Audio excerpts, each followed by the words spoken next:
మనందరం మానవులం, వ్యక్తులం, మనుషులం.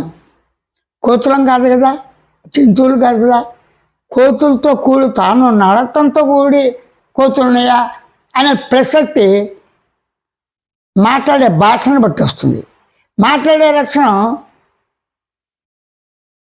ఎవరికి ఉంది? మాట్లాడుతుంటే స్వయంగా గుర్తించి గమనించి తెలిసిన లక్షణంతో శబ్దాలు చేసుకుంటూ మూగ భాషతో వాటి ఉపాధి శరీరం బట్టి పెట్రోల్ కిచకిచలాడతాయి, జంతువులు అరుస్తాయి, కొన్ని గర్జిస్తాయి, రకరకాలుగా ఉంటాయి. మానవుడు మాత్రమే మాట్లాడే లక్ష్యంతో ఉన్నాడు. ఎందుకు ప్రశ్నించేవాడే మానవుడు.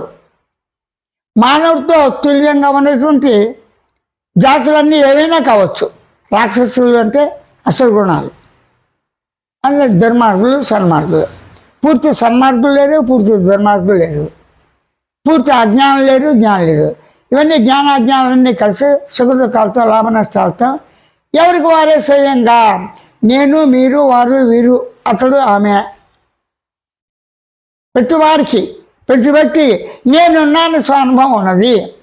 అనుభవంతో నేను శబ్దం, అనుభవంతో నేను భావం, అనుభవంతో నేను కదికలు, అనుభవంతో గమనించి గుర్తించి తెలిసిన లక్ష్యాలన్నీ సహజంగా ఉన్నాయి, స్వతహా ఉన్నాయి, సొంతంగా ఉన్నాయి. దీనికి కార్యకారణాలు కానీ ఆధార అధిష్టానాలు కానీ ఒకరి ప్రసక్తి కానీ ప్రత్యేకించి వ్యక్తిగతంగా తన ప్రసక్తి కానీ పరిమితి అపరిమితి దృష్టి ప్రసక్తి అప్రసక్తమే. నేను ఉన్నాను అనుభవం స్వయమే. స్వానుభవంలోనే నేను తాను గమనించడా గుర్తించడా తెలుసుకుంటా, కదిగతో గమనిస్తూ అనుకునేవాడిగా, భావించేవాడిగా, తలంచేవాడిగా, సంకల్పించేవాడిగా, ఆలోచించేవాడిగా, స్వయంగా మన్నం చేసేవాడిగా తానే స్వయంగా ఉన్నాడు. ఇదే స్వయం అవగాహన ప్రకృతి. ఈ ప్రకృతి పక్కన పెడదాం. ఓ నీతి ఉంటుంది. నీతి అంటే ఏంటి? ఒక క్రమ పద్ధతి. నీరు ఎప్పుడు పొలానికి వెళ్తుంది, నీరు పైకి వెళ్తుంది కదా. కానీ సూర్యుడు యొక్క సందాలో అదే నీరు ఆవిరయ్యి ఆవిరి రూపం దాల్చి ఆ క్రమంలోనే మేఘాల కింద మరలా ఆ విధంగా ఉన్న మేఘాలు ఆ ప్రకృతి యొక్క వాతావరణం బట్టి, కాలాలను బట్టి వర్ష రూపంగా బిందువులు బిందువులుగా, చెనుకు చెనుకులుగా, కుండపోతుగా, వర్షాలు, తుఫాన్లు, ఇంకా అనేక పెను తుఫాన్లు, హరికేన్స్ పేర్లు పెడతారుగా, ఈ విధంగా అలగొల్లం చేస్తాయి.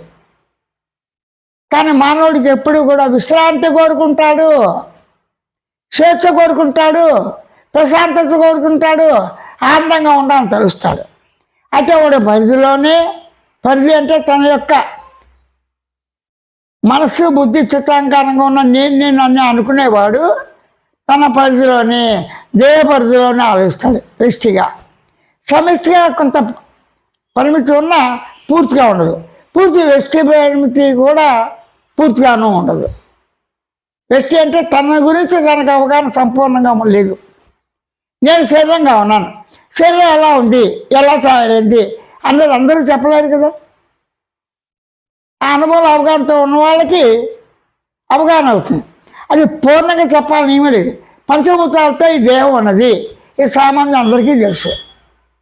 ఆకాశ సహితంగా అవకాశంతో ఆకాశం అయిపోయింది. అవకాశం ఎవరిచ్చారు? నేనున్న చైతన్యం ఉన్నది. నేనున్న చైతన్యం సాక్షి చైతన్యం.